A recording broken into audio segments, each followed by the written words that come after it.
Abramos nuestra Biblia entonces en Filipenses capítulo 2. Vamos a leer los 30 versículos que hay en este capítulo. Dice así la palabra del Señor. Por tanto, si hay alguna consolación en Cristo, si algún consuelo de amor, si alguna comunión del Espíritu, si algún afecto entrañable y misericordia, completad mi gozo, que sintáis lo mismo, teniendo el mismo amor unánime, sintiendo una misma cosa. Nada hagáis por contienda o por vanagloria, antes bien, con humildad, estimando cada uno de los demás como superiores a sí mismo, no mirando cada uno por lo suyo, sino cada cual también por los de los otros. Haya pues en vosotros este sentir que hubo también en Cristo Jesús, quien siendo en forma de Dios no tuvo por usurpación ser igual a Dios. Sin embargo, se despojó a sí mismo tomando forma de siervo, hecho semejante a los hombres, y hallado en la condición de hombre, se humilló a sí mismo, haciéndose obediente hasta la muerte y muerte de cruz. Por lo cual, Dios también lo exalzó a lo sumo y le dio un nombre que es sobre todo nombre, para que al nombre de Jesús se doble toda rodilla de los que están en los cielos y en la tierra y debajo de la tierra, y que toda lengua confiese que Jesucristo es el Señor, para la gloria de Dios Padre. Por tanto, amados míos, como siempre habéis obedecido, no como en mi presencia solamente, sino mucho más ahora en mi ausencia, ocupaos en vuestra salvación con temor y temblor, porque Dios es el que en vosotros obra así el querer como el hacer por su buena voluntad. Haced todo sin murmuración ni contienda, para que seáis irreprensibles y sencillos, hijos de Dios sin culpa en medio de una generación torcida y perversa, entre los cuales resplandecéis como luminares en el mundo, reteniendo la palabra de vida, para que yo pueda gloriarme en el día de Cristo, que no he corrido en vano, ni en vano he trabajado. Y aunque sea derramado en libación sobre el sacrificio y servicio de vuestra fe, me gozo y regocijo con todos vosotros. Y asimismo gozaos también vosotros y regocijaos conmigo.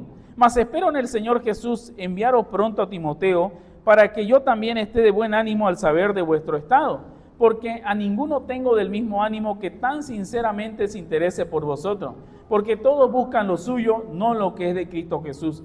Pero ya conocéis su probada conducta, que como hijo a padre ha servido conmigo en el Evangelio. Así que a este espero enviaros luego que yo vea cómo van mis asuntos, y confío en el Señor que yo también iré pronto a vosotros. Mas consideré necesario enviaros a Epafrodito, mi hermano y colaborador y compañero de milicia, y vuestro mensajero, y el que ministra mis necesidades, porque tenía gran deseo de veros a todos vosotros, y se angustió porque habíais oído que había enfermado. Pues en verdad estuve enfermo, a punto de morir, mas Dios tuvo misericordia de él, y no solamente de él, sino también de mí, para que yo no tuviera tristeza sobre tristeza. Así que lo envío más rápidamente, para que al verlo os gocéis de nuevo y yo esté con menos tristeza. Recibidlo pues en el Señor con todo gozo y tened en estima a los tales, porque por la obra de Cristo estuvo cercano a la muerte, sin importarle su vida, para suplir lo que os faltaba en vuestro servicio. Oremos nuevamente, hermanos. Padre, hemos leído el segundo capítulo de Filipenses. Y ahora predicaremos, Señor, sobre los versículos 12 al 18. Ayuda a mis hermanos, por favor, a estar atento a la predicación. Y ayúdame a mí, Señor, a poder dirigir este servicio.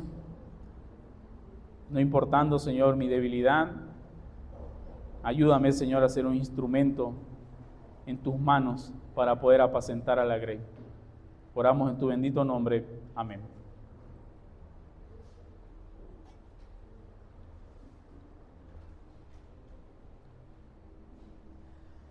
Muy bien, hermanos, hoy vamos a seguir con la serie de predicaciones a la carta de Filipenses. Este ya sería nuestro sermón número 8 y vamos a estar centrándonos en los versículos 12 al 18 del capítulo 2, 12 al 18 del capítulo 2. Así que le voy a pedir que la tengan su Biblia abierta en esos pasajes de las Escrituras.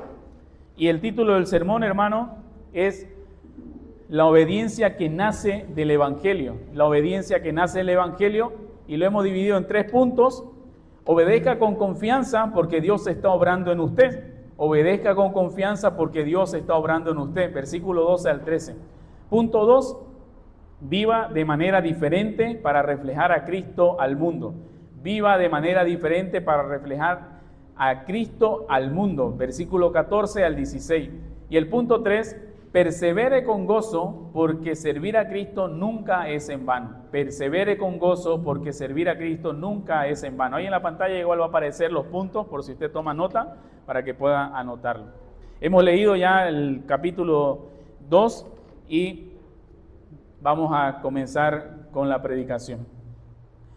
Usted sabe, hermano, que hay una enorme diferencia entre la obediencia que se arrastra por el temor al castigo y la obediencia que corre con gozo impulsada por la gracia. Y todos los que hemos sido hijos acá, sabemos que en algunas ocasiones hemos servido con gozo a nuestro Padre y en algunas otras ocasiones hemos servido con regañadientes, ¿no? Hemos hecho caso, pero hemos ido ahí con regañadientes, ¿no?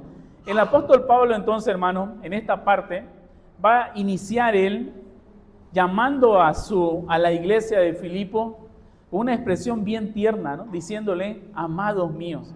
Y esta expresión no es simplemente un cumplido, mero formalismo que él está utilizando. Él conoce a esta iglesia. Recuerdan Hechos capítulo 16 cuando inició la iglesia a la orilla del río y cómo fueron convertidos y cómo él aún los ama a ellos y le envía esta carta. Es como si le estuviera diciendo a ustedes, a quienes Cristo ama, y yo también, con un amor profundo y permanente y determinado.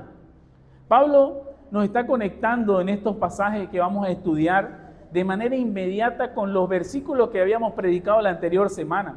Él nos mostró y desarrolló ese asombroso himno cristológico, el versículo 5 al 11, y dice, así pues, o por lo tanto. ¿Y qué significa este conector que inicia Pablo en este versículo 12? Significa que así como nos mostró que Cristo se humilló voluntariamente y Él fue hasta la cruz, y puesto que el Padre lo exaltó a Él soberanamente, dándole un nombre que sobre todo nombre, y que Él es ahora nuestro modelo, del cual nosotros debemos de seguir sus pisadas, de esa manera ustedes también deben de andar.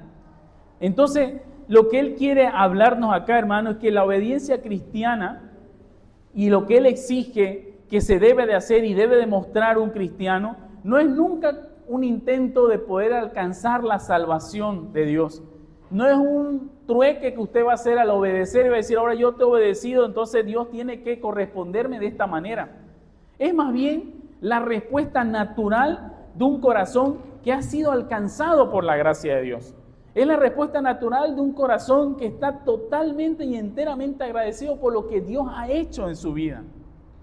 Y con esto, hermano, vamos a entrar al punto 1, que es obedezca con confianza porque Dios está obrando en usted.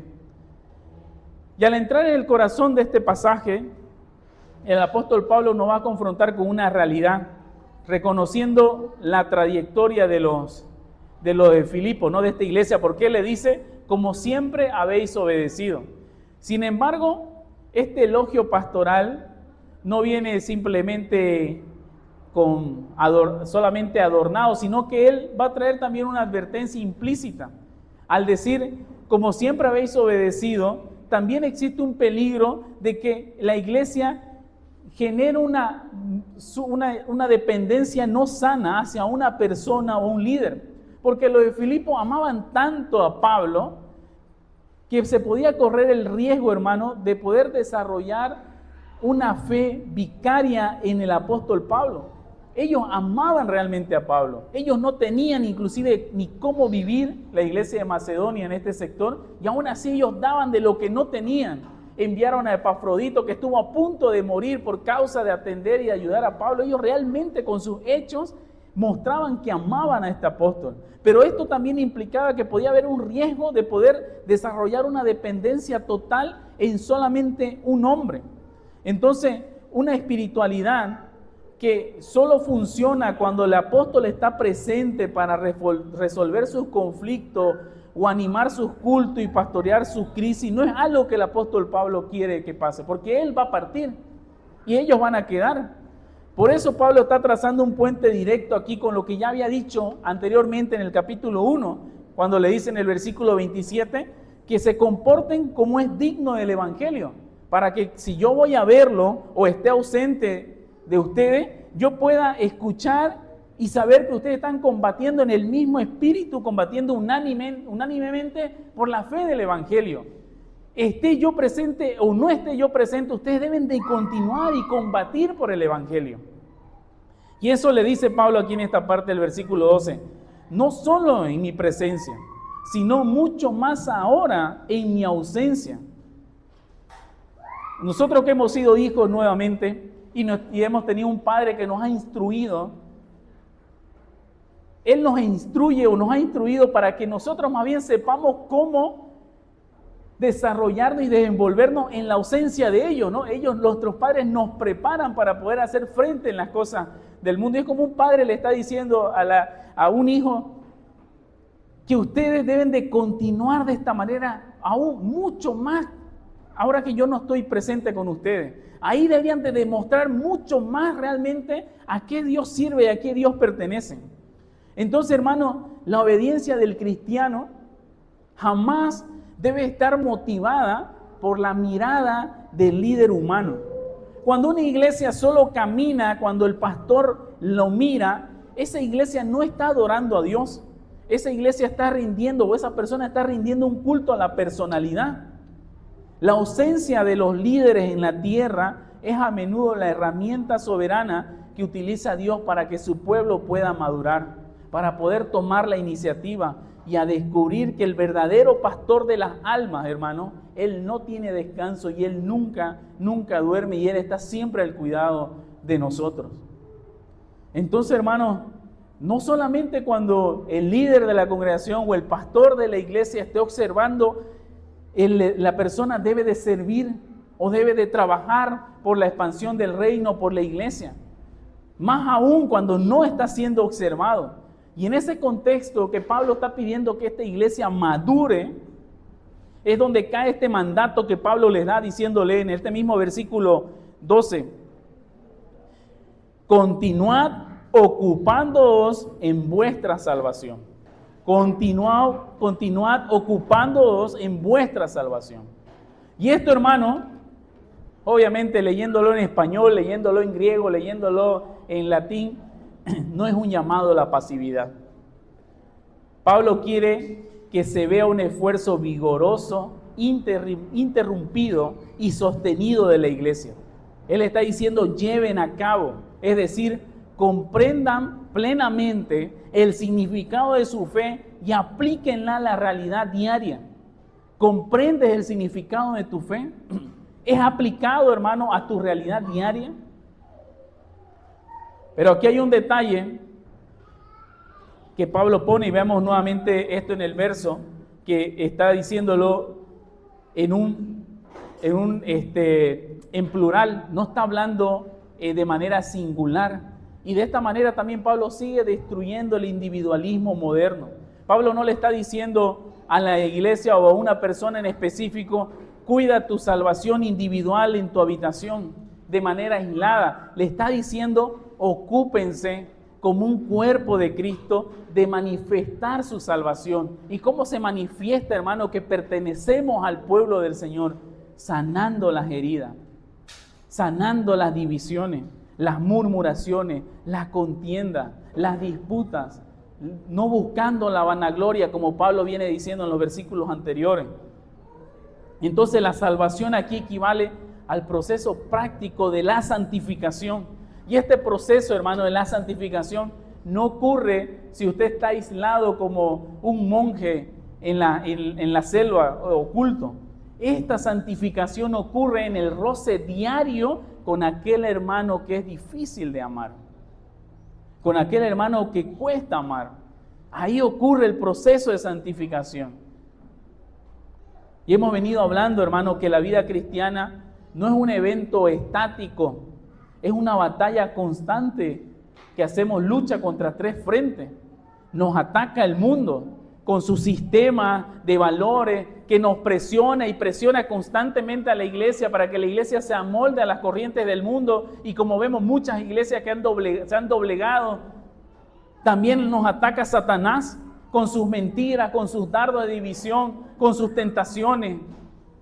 Y también recibimos ataques en nuestra propia carne, con nuestra persistente deseo de ser el centro, con nuestro persistente deseo de que nuestro orgullo no sea tocado.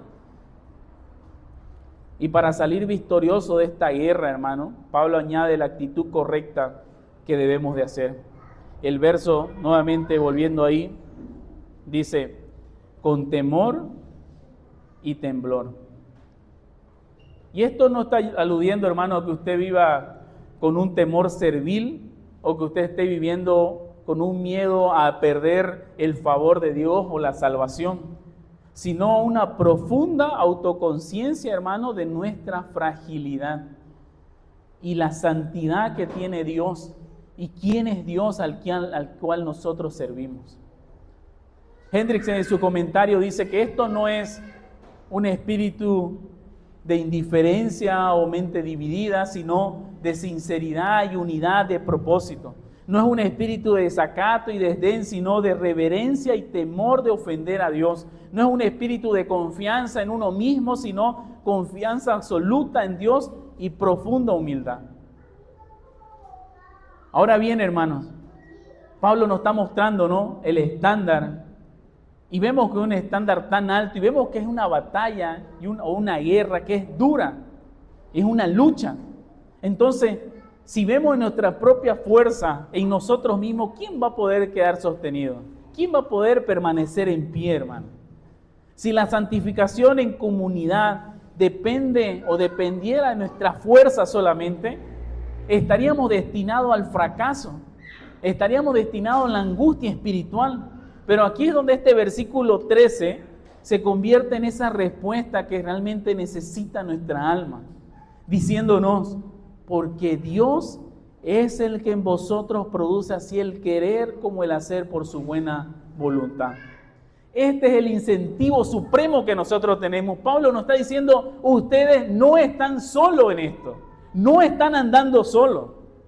Así como un tostador no puede dorar el pan, así como una plancha no puede alisar los tejidos, una bombilla no puede disipar la tiniebla de una habitación si no está conectado firmemente a la red eléctrica, así como las rosas del jardín no pueden deslumbrar con sus colores ni perfumar el ambiente si no extraen su virtud vital del sol, de la misma manera, hermanos, nosotros somos moral y espiritualmente impotentes si pretendemos vivir desvinculados de la fuente.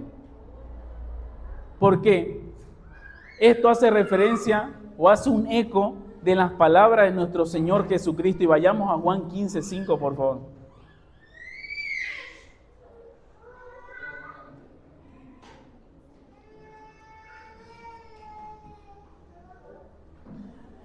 Juan 15:5 dice el Señor, yo soy la vid, vosotros los pámpanos. El que permanece en mí y yo en él, este lleva mucho fruto, porque separado de mí nada podéis hacer. Hermanos, no estamos solos. No trates de hacer esto en tus propias fuerzas, porque ciertamente es difícil.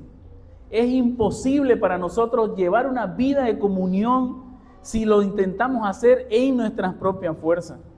La maravilla de la gracia soberana es que Dios no solamente te está dando el mandamiento, sino que Él mismo introduce su mano poderosa en tu interior para poder transformar el motor de nuestras vidas. Él produce en nosotros ese querer y el hacer. No solamente te dice, hagan esto, sino que Él también se encarga de que lo puedas hacer. Te capacita para que lo puedas hacer. Él transforma en el querer nuestros afectos y deseos. Cambia nuestra voluntad rebelde que antes odiaba someterse y la hace desear lo que Dios desea. Hace desear un bien espiritual para nuestra vida cuando en otros tiempos no anhelábamos ningún bien espiritual para nuestra vida. Él hace también infunde la fuerza, la capacidad y la energía espiritual para poder ejecutar esos santos deseos. ¿De qué sirve solamente querer, no? Si uno se queda solamente en querer, es que yo quiero tener comunión con mis hermanos, es que yo quisiera amar a este hermano, es que yo quisiera perdonar. Hay que hacer, ¿no? Como también Juan dice, no amemos solamente de palabra, amemos con hechos. Amemos con hechos, no solamente un día domingo acá, no, ¿cómo estás? ¿Todo bien? ¿Todo tranquilo? ¿Cuánto alegra uno cuando en el transcurso de la semana un hermano que quizás uno no espera le escribe, le manda un mensaje, lo llama, le pregunta cómo está? Y lo maravilloso de esto nuevamente, hermano, es que Dios pone eso en nuestro corazón. Y puedes clamar al Señor para que llene tu corazón de esto. Y todo esto que el Señor hace, hermano, vamos al versículo 13, por favor. Todo lo que el Señor hace, leamos al final. ¿Por qué lo hace? ¿Qué dice ahí al final? Por su buena voluntad.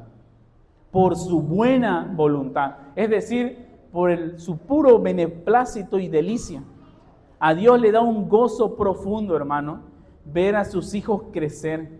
Como afirmaban los reformadores en los cánones de Dort, la gracia divina no anula nuestra responsabilidad que tenemos. Al contrario, hermano, vivifica nuestra voluntad muerta, haciéndola activa para que nosotros, movidos por su influencia eficaz, corramos libre y voluntariamente en el camino de sus mandamientos. Él nos libera, Él nos libra de esa esclavitud del pecado para que libremente y voluntariamente nosotros querramos servirlo y glorificar al Señor con nuestras acciones. Él pone ese deseo en nuestro corazón. Él pone ese hacer en nosotros. Así que, hermano, la verdadera prueba de nuestra madurez espiritual no está resumida o no se resume a la hora que usted está sentado el día de hoy en esta silla. No ocurre solamente los domingos por la mañana cuando estamos rodeados de la congregación y estamos rodeados bajo la mirada de todos los hermanos que nos están observando. Ocurre realmente en el anonimato. Y pregúntate, hermano, ¿cómo es tu vida en lo privado? ¿Baja tu nivel de integridad? ¿Baja tu vida de oración o tu ética laboral cuando nadie te está mirando? ¿Tu oración se resume a la oración congregacional que tenemos cada domingo? ¿Tu lectura de las Escrituras se resume solamente a la lectura que hacemos acá de Filipenses capítulo 2 y de la ley de Dios? Recuerda, hermano, que ese Dios que está obrando en ti también ve en lo secreto.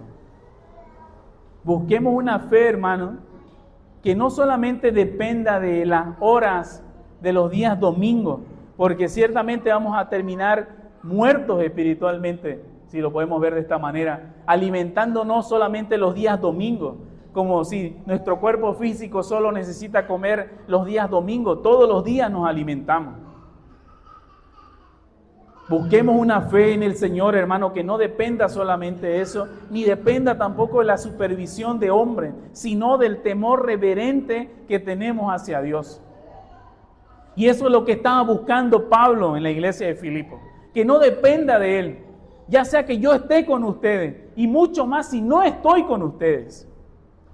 Nuevamente el ejemplo con los hijos, ¿no? Cuando uno deja a sus hijos solos, cuando ellos están en casa, cuando uno está en casa, ellos se comportan bien, pero uno espera que más bien cuando uno ya no esté, se sigan comportando aún mejor. Y Pablo le dice eso, ¿no? Yo voy a estar ausente y aún más debemos de esforzarnos.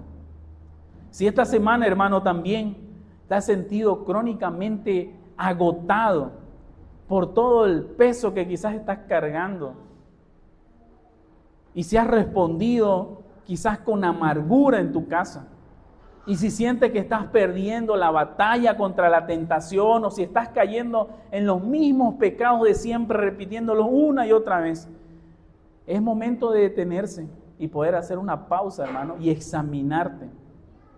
Quizás estás intentando, como hablábamos, ¿no?, de la plancha que quiere planchar la ropa sin estar conectada. Ya has estado intentando dar frutos separados de la vid. Vuelve nuevamente, hermano, a practicar las disciplinas de la gracia, las disciplinas espirituales, la oración, la lectura seria de las Escrituras, y la comunión sincera en la mesa del Señor, la comunión sincera con los hermanos. No hay fruto sin comunión. ¿Cómo vas a ejercitar tus dones?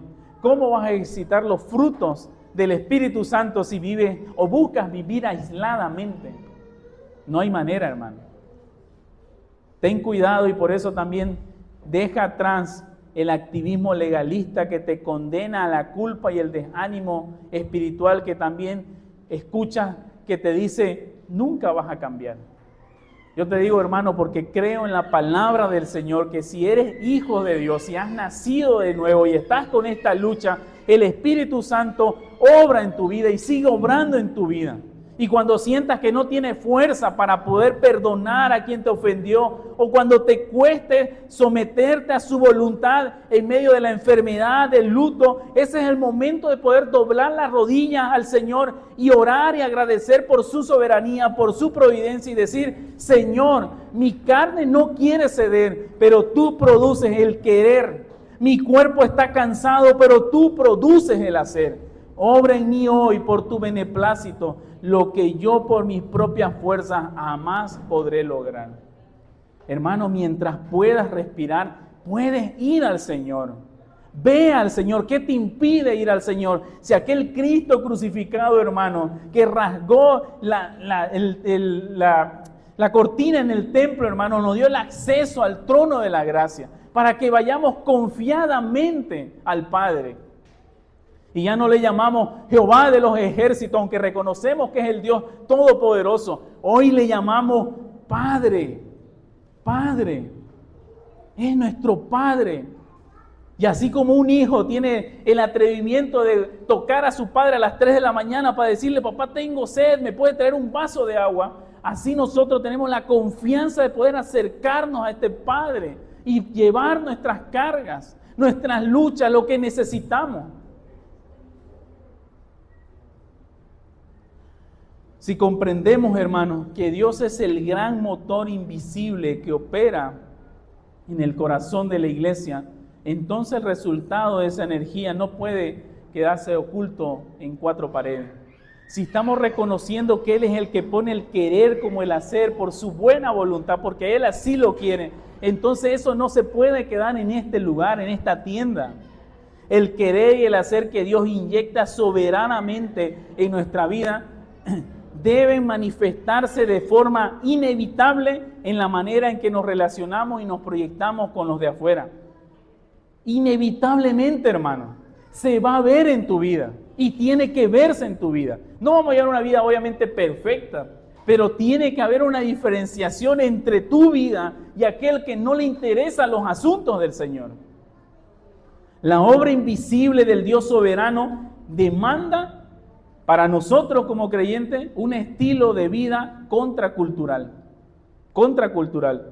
No podemos decir que estamos enchufados a la fuente de poder si nuestras vidas siguen sumergidas en la dinámica de la queja, del conflicto, de la cultura que nos rodea. Por eso ahora Pablo, en estos versículos siguientes, va a dar un paso lógico y práctico. Nos muestra, hermano, que la evidencia inmediata de que Dios está transformando nuestro corazón es que empezamos a vivir de una manera radicalmente diferente para poder reflejar con claridad a Cristo en medio de las tinieblas de este mundo. Para poder reflejar a Cristo en medio del lugar donde te desenvuelves. Para poder reflejar a Cristo con tu boca, con tus acciones, con tus palabras, con todo lo que implica que hagas. Y con esto vamos a entrar al punto 2.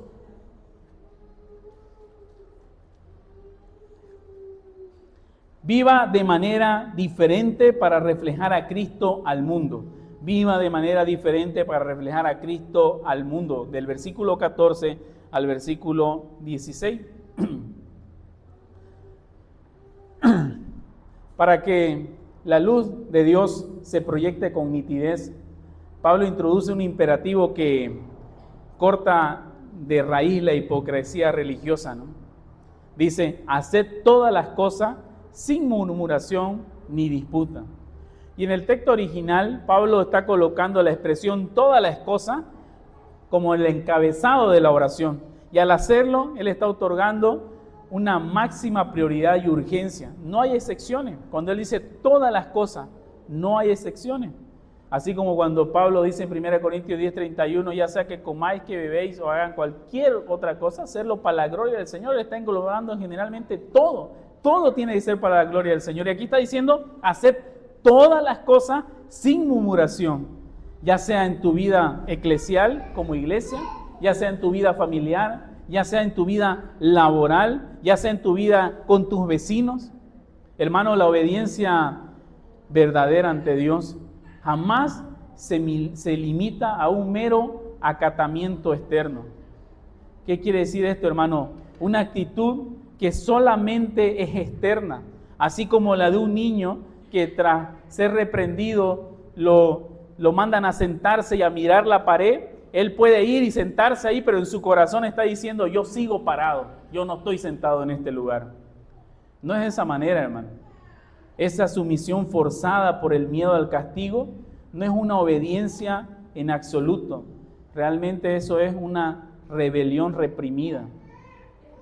En la vida de fe, hermano, prestar hospitalidad o servir mientras el corazón se consume en queja es anular la esencia misma de la piedad. ¿De qué sirve ser hospitalario? ¿De qué sirve servir, valga la redundancia, mientras te consumes con las quejas? ¿De qué sirve, por ejemplo, atender a tu hermano o venir a atender este lugar mientras tu corazón dice, solo yo lo hago, nadie más lo está haciendo? Deberían de venir todos acá. ¿O qué te sirve visitar a un hermano y decir, oye, el otro hermano así debería ser también como yo lo hago, pero no lo hace, no viene, no busca a nadie? Pierde la esencia misma de la piedad. Pedro dice en su primera carta, capítulo 4:9, practiquen la hospitalidad entre ustedes sin quejarse, porque todo esto lo hacemos porque amamos, ¿no? Porque Él nos amó primero, nosotros amamos al Señor y como lo amamos a Él, también amamos a su pueblo y buscamos servir a su pueblo. Aquí, hermanos, vamos al texto nuevamente, versículo 14. Pablo va a identificar dos grandes saboteadores de la comunión o de la comunidad que podemos tener nosotros. Y ahí él ya dijo, ¿no? Citó esta misma expresión de contienda, versículos anteriores, y ahora hablar disputa. Pero también dice murmuración y disputa. Son dos grandes saboteadores que Pablo nos está mostrando acá. Y esta palabra de murmuración, hermano, es el de hablar por las espaldas, ¿no? El descontento que se mastica, como le daba ese ejemplo, que se mastica en voz baja. Nadie lo escucha, pero Dios lo está escuchando. Es la rebelión de la voluntad contra los preceptos de Dios y las autoridades legítimas. Murmurar. Y a veces no nos pasa cuando hemos tenido algún conflicto. Es feo la murmuración, ¿no? Y escuchamos que nuestro colega o nuestro amigo dice algo así entre regañadientes y le decimos, ¿pero qué no me lo venías a decir de frente? ¿No? ¿Qué estás murmurando? Pues realmente algo feo. Y aquí Pablo está diciendo, estos son saboteadores de la comunión, la murmuración. Y después habla de la disputa. Y la disputa es el típico espíritu argumentativo y quisquilloso que busca siempre tener la razón a toda costa. No importa, yo tengo que tener la razón. ¿Has encontrado personas así que para todos son argumentativos?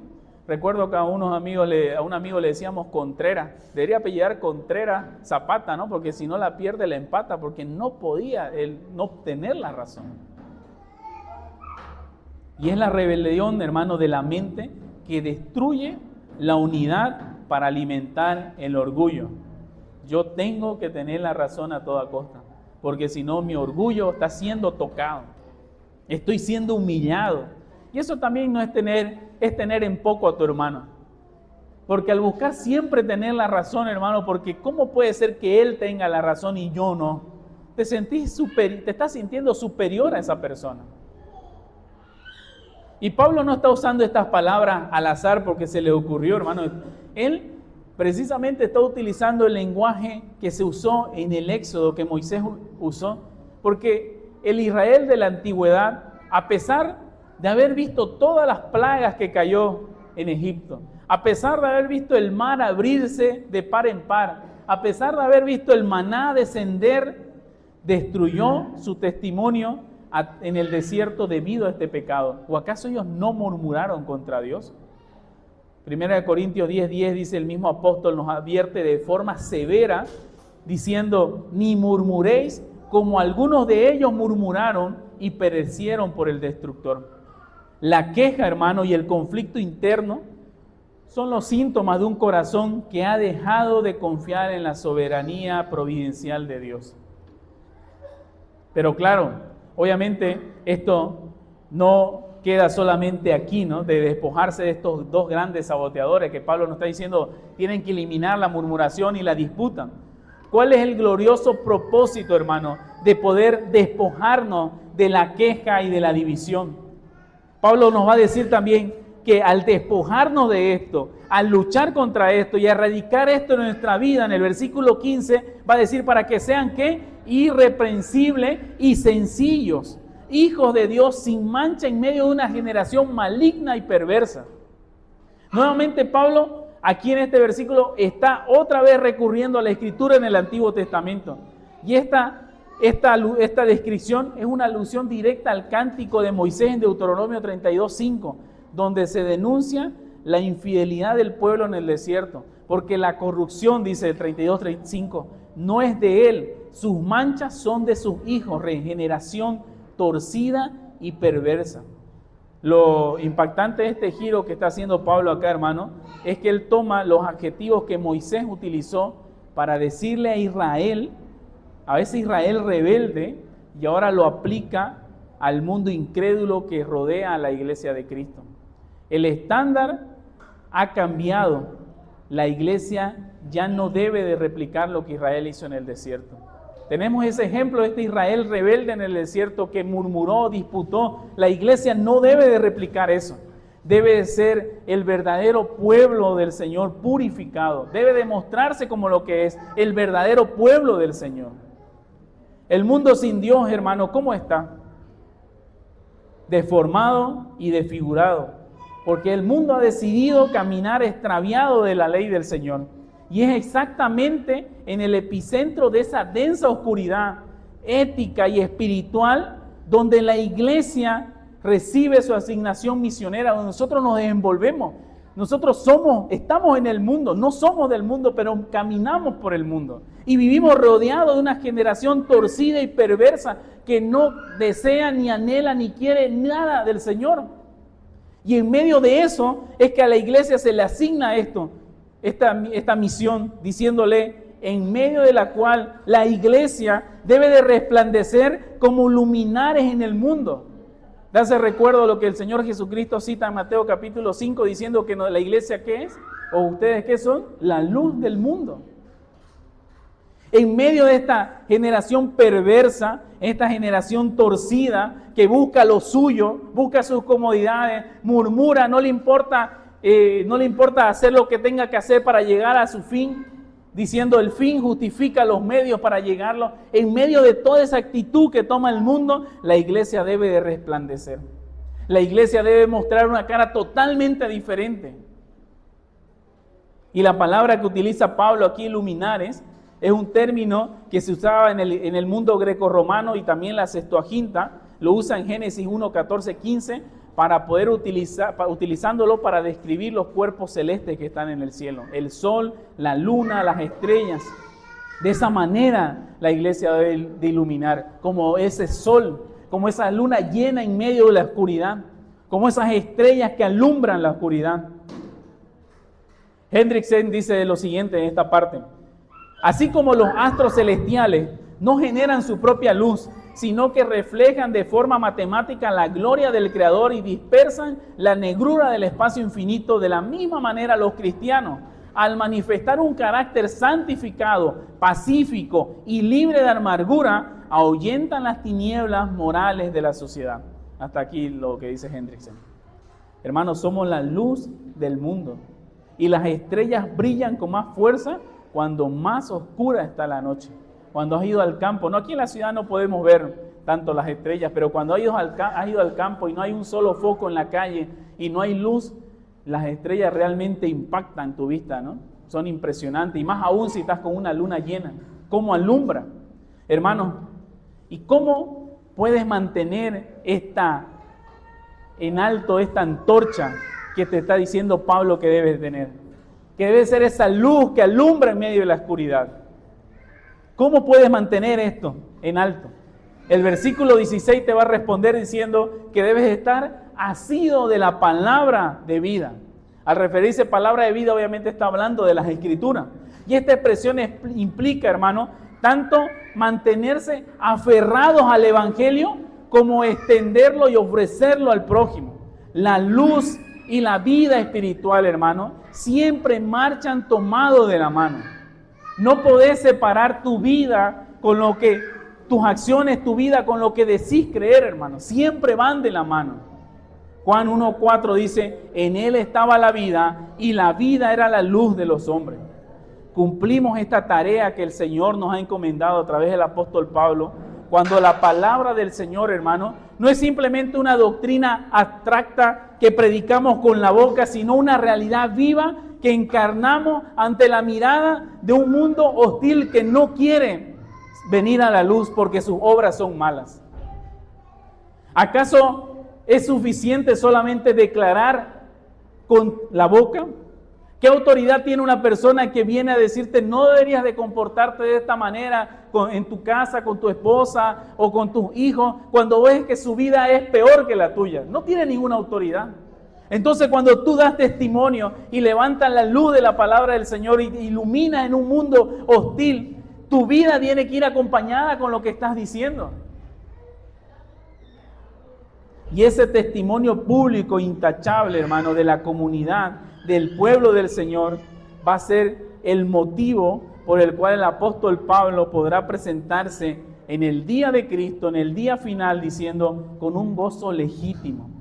Y al mirar atrás, hermano, desde el día de la gloria escatológica, la fidelidad de la iglesia será la prueba histórica, hermano, y irrefutable que el apóstol Pablo no corrió en vano ni trabajó en vano. Cuando llegue aquel día final, ¿no? Y allá se pase lista y veamos cómo el trabajo realmente que se ha hecho por la obra del Señor no es en vano. Y nuevamente el mismo apóstol Pablo lo va a decir: estad firmes en el Señor, porque todo lo que usted haga para el Señor no es en vano, no es en vano. Aunque sea un esfuerzo, hermano, exhaustivo, aunque implique que tengamos que renunciar a horas para nosotros mismos, no es en vano. Así que, iglesia del Señor, hermano, es momento de que tengamos que examinar seriamente de qué están llenas nuestras conversaciones cotidianas. Vivimos en una cultura hiperconectada que ha hecho de la indignación, el chisme y la queja como un deporte nacional, ¿no? En todos lados encontramos eso. Entonces, nosotros no seamos de esa manera. Revisemos y veamos qué son los comentarios que nosotros vertimos cuando estamos reunidos con otros hermanos o con gente que no es cristiana. Una comunidad que murmura por los rincones, sabotea su propio testimonio y apaga su lámpara. Una iglesia que decide sufrir la injusticia con paciencia, que resuelve sus conflictos de rodillas y que busca cultivar la paz. Esa es la iglesia que resplandece de forma inmediata, hermano. No aceptes, hermano, y no escuches cuando alguien venga a hablar mal de un hermano. No lo reciban, sin antes decirle: ya has hablado con este hermano. Y si te da temor hablar, yo me ofrezco de testigo, vayamos y hablemos los dos. Hermano, ninguno de ustedes está en su empresa donde trabaja, en su negocio, en su facultad, en su vecindario por accidente del destino. Dios lo ha sembrado estratégicamente en esos lugares oscuros para que ustedes puedan alumbrar como un sol, como una estrella. Si en tu trabajo, hermano, todos practican el soborno y eso es el pan de cada día, entonces tu honestidad va a brillar como un astro que ilumina el cielo. Si en tu universidad impera el cinismo y la inmoralidad sexual, tu integridad de tu vocabulario y tu conducta va a ser una luz que va a desconcertar a las personas que te rodean. ¿O no es así acaso? Cuando uno ha entrado a la universidad y siendo joven y dice: yo no practico estas cosas, ¿no es como qué? Inclusive en el día de hoy, cuando estás en el trabajo, recuerdo cuando yo les comentaba a mis colegas que me iba a casar. ¿Casarte? ¿Casarte? ¿Por qué no vivir primeramente? Eso es lo que se debe de hacer. Vivir 1 o 2 años, conocer a la persona y de ahí si son compatibles, ahí obviamente te casás. Y él mismo daba su propio testimonio de haber estado así, ¿no? Y de ahí ya confirmó y se casó. Para el mundo es desconcertante, hermano. Sostener la palabra de vida, asidos a la palabra de vida, no es simplemente estar lanzando versículos ahí para buscar contienda. Es vivir de tal manera que nuestras acciones obliguen a los hombres a preguntarse de dónde procede la belleza de nuestra conducta, de dónde procede esa paz que tiene este hermano, de dónde procede esa integridad de esta persona. Cuando todo el mundo hace esto, él decide no hacerlo. Cuando todo el mundo miente para salvarse, él prefiere no mentir y decir la verdad aunque vaya en contra de él mismo. ¿De dónde procede eso? El versículo 16 nos revela, hermano, el corazón de un verdadero ministro también de Dios. Porque a Pablo no le importaba el reconocimiento humano. Su gran anhelo era ver a esas ovejas de Filipos firmes en el día del juicio final, para que cuando llegue el día del Señor, yo me goce de ver que ustedes también están acá. Así que, hermano que eres creyente, la mayor recompensa que puedes dar a aquellos que se encargan de pastorear es una vida práctica, una vida que refleje realmente que eres cristiano, que busca poner en práctica los dones del Señor. La mayor recompensa, hermano, el descanso pastoral y el gozo de aquellos que desgastan su salud y sus vidas exponiendo las Escrituras, no se mide en los salarios, ni en los aplausos terrenales, ni en la comodidad. Eso es lo que Pablo nos está mostrando acá, sino al ver la perseverancia en la santidad de aquellos que están sentados en aquella silla. Vive entonces, hermano, de tal manera que tus pastores puedan rendir cuenta ante el tribunal de Cristo con alegría inefable. Vive de tal manera que tus pastores puedan saber que su trabajo, todo el esfuerzo que hacen no es en vano, porque no está cayendo en tierra infértil, sino una tierra fértil que va a producir fruto al 30, al 60 y al 100 por uno. Vive de esa manera. Ese era el gozo que tenía Pablo y ese era el gozo que él quería al ver en la iglesia de Filipo. No su comodidad, no salir libre pronto, sino ver que ellos crecían, andaban en santidad.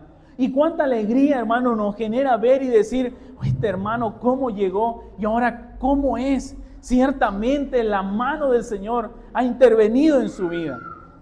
Y dentro de sus responsabilidades, él asume esa responsabilidad. Y vive de la manera que busca agradar al Señor. Y cuando una comunidad de fe, hermano, asume esa identidad y decide resplandecer en la santidad comunitaria entre los que estamos reunidos acá, el costo de mantener esa fidelidad en un mundo caído no va a ser fácil. Se vuelve sumamente elevado. Brillar, hermano, en medio de las tinieblas siempre va a desatar la hostilidad de una generación, como el apóstol Pablo dice. ¿Qué es esta generación? Perversa. Y va a demandar el despojo absoluto de nuestras vidas. Nuevamente, la demanda no es de un 10% de tu tiempo. La demanda es que presentéis sus cuerpos como un sacrificio vivo y agradable al Señor. Pero lejos, hermanos, de conducirnos esto que dice Pablo a la autocompasión y decir qué pobrecitos que somos como cristianos, a conducirnos al lamento o al ver el servicio como una carga trágica, el apóstol Pablo nos va a guiar en estos versículos finales al nivel más alto de la madurez espiritual. Nos va a demostrar que cuando la iglesia decide entregarse por completo y los ministros derraman su vida, el sufrimiento se transmuta de forma maravillosa.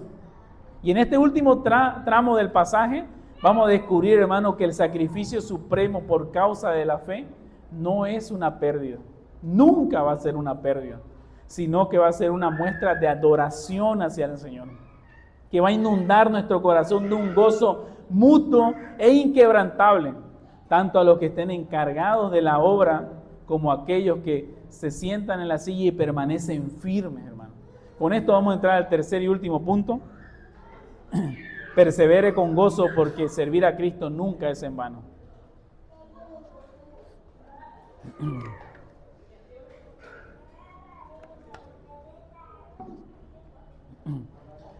Lo vamos a leer estos últimos dos versículos. Dice así, versículos 17 y 18. Y aunque sea derramado en libación sobre el sacrificio y servicio de vuestra fe, me gozo y regocijo con todos vosotros. Y asimismo gozaos y regocijaos también vosotros conmigo. Nuevamente el apóstol Pablo va a tomar una metáfora del Antiguo Testamento y que la gente de aquel tiempo iba a entender al mencionar la palabra libación. Él dice, ¿no? Y si soy derramado en libación.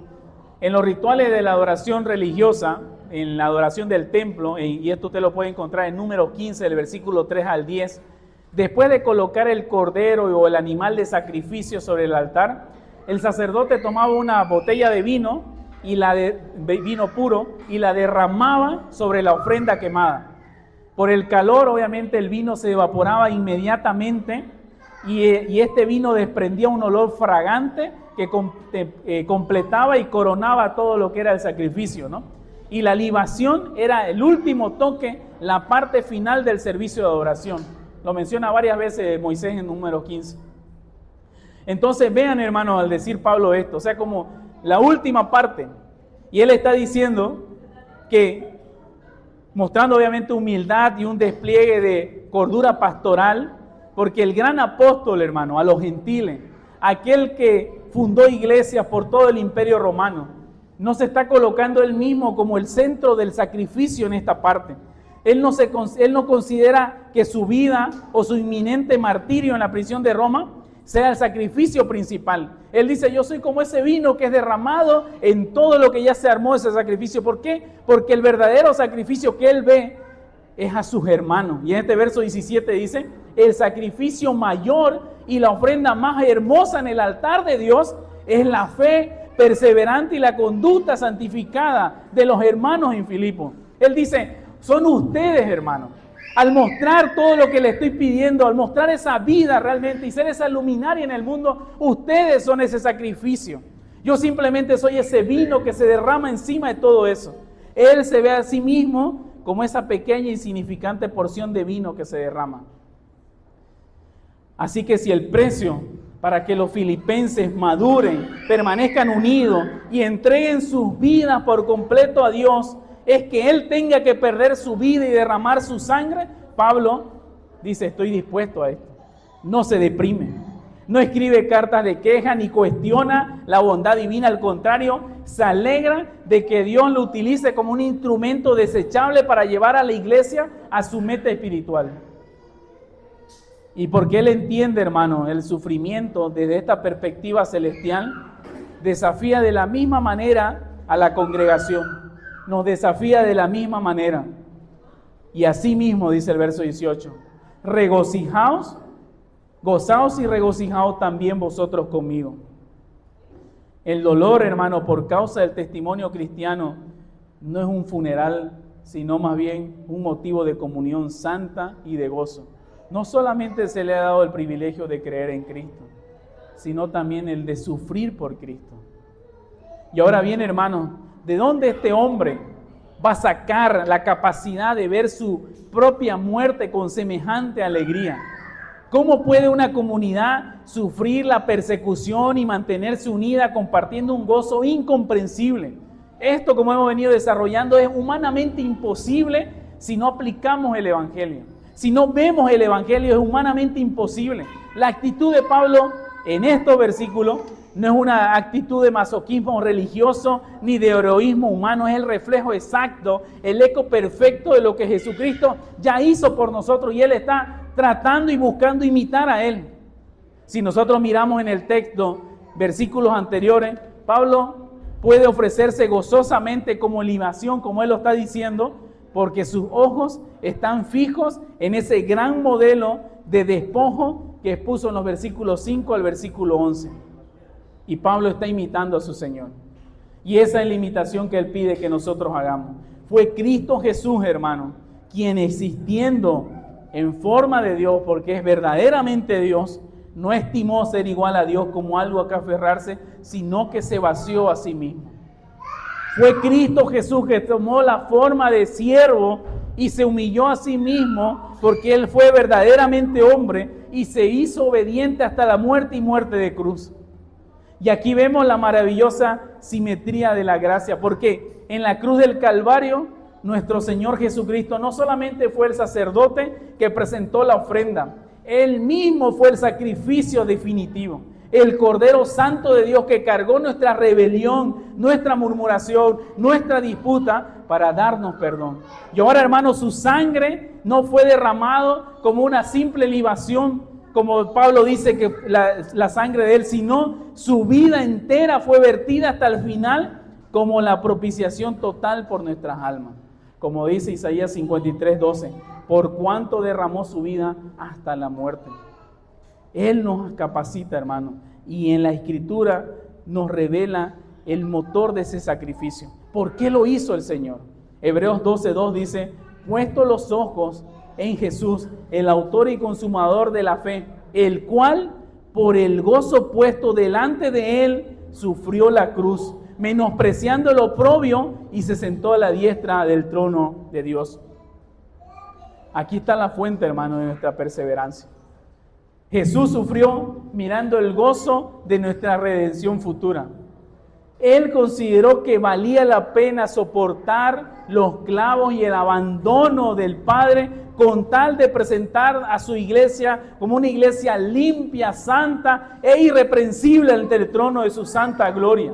Cuando el Evangelio penetra, hermano, entonces en el corazón de la iglesia, entendemos que nuestro pequeño sufrimiento presente ya no es un castigo de Dios, y no es un castigo de Dios, sino el privilegio de poder participar de los padecimientos de aquel que nos ha amado primero. Servir a Cristo, hermano, entonces nunca va a ser en vano, porque la tumba está vacía. Servir a Cristo nunca va a ser en vano, porque la victoria está asegurada. Y el mediador, altamente exaltado, que ha sido exaltado hasta lo sumo, está virtiendo su poder desde el cielo para poder sostener el altar de nuestra obediencia. Él nos sostiene, hermano. No trates de hacerlo en tu propia fuerza. Así que, amada iglesia, el verdadero servicio cristiano requiere un despojo absoluto del ego. Vamos a iniciar la semana que viene el proceso de membresía. Y es una de las cosas que vamos a enseñar sobre la vida cristiana. Y este despojo absoluto del ego no se resume solamente acá, sino tiene que verse en nuestros hogares, en nuestras relaciones. Muchas veces nos desgastamos y nos llenamos de amargura porque queremos ser nosotros el sacrificio principal en el altar, ¿no? Nosotros queremos que se hable de nosotros. Queremos que todos reconozcan nuestro esfuerzo, nuestros títulos, nuestro cansancio, todo lo que sacrificamos por atender y hacer las cosas. Pero aprendamos de lo que Pablo nos está mostrando, su humildad, y de la humildad del Señor Jesucristo en la cruz del Calvario. Y cuando sirves a tu familia, a tus hermanos o a los que están perdidos, y esto te cueste tiempo, te cueste recursos, te cueste noches de sueño, comodidad, no lo veas como una pérdida trágica, ni andes cobrando facturas emocionales a las personas que te rodean. Míralo más bien como una libación, como el apóstol Pablo lo decía, que yo me derramo por ello. Y di en tu corazón, Señor, este cansancio solamente es una pequeña gota de vino derramada para que la fe de mis hermanos pueda ser fortalecida y que tu nombre en medio de ellos pueda ser glorificado. Y ahí, hermano, hay una tremenda libertad en saber que el Salvador del mundo es Cristo y que nosotros solamente somos sus siervos, y que inclusive Él dice que cuando hagan lo que tienen que hacer, tenemos que decir siervos inútiles somos, porque simplemente hacemos lo que deberíamos hacer sin que nadie nos esté diciendo. ¿Y de qué nos podemos gloriar? La iglesia, hermano, no es un club de sobrevivientes amargados que compiten entre sí. Somos el cuerpo del Señor Jesucristo. Y cuando un hermano vence una tentación que en confianza Él te ha dicho, te tienes que alegrar.